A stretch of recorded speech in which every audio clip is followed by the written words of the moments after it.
সিরাজগঞ্জের শাহজাদপুরে সড়ক দুর্ঘটনায় ভ্যান থেকে পড়ে ট্রাকের চাকার নিচে পিষ্ট হয়ে মিরাজ নামের এক যুবকের দেহ থেকে মাথা বিচ্ছিন্ন হয়ে মর্মান্তিক মৃত্যুর ঘটনা ঘটেছে। এ ঘটনায় আরও 2 জন গুরুতর আহত হয়েছে।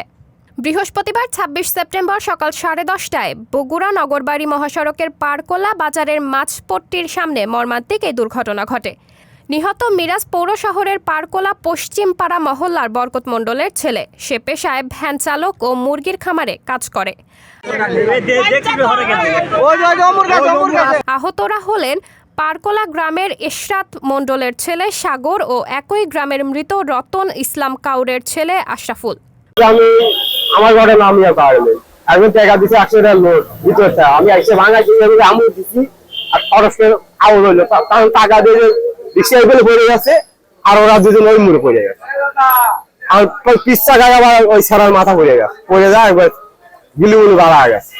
প্রত্যক্ষদর্শীরা জানায় সকাল 10:30টায় বগুড়া নগরবাড়ি মহাসড়কের পারকোলা বটতলা মাছপট্টি নামক স্থান দিয়ে একটি অটোভ্যান পারকোলার দিকে যাওয়ার সময় মহাসড়কের বিপরীত দিক থেকে আসা দ্রুতগামীর একটি মাল বোঝাই ট্রাক ভ্যানটিকে সজোরে ধাক্কা দিলে ভ্যানের চালক ও যাত্রীরা মহাসড়কে পড়ে যায়।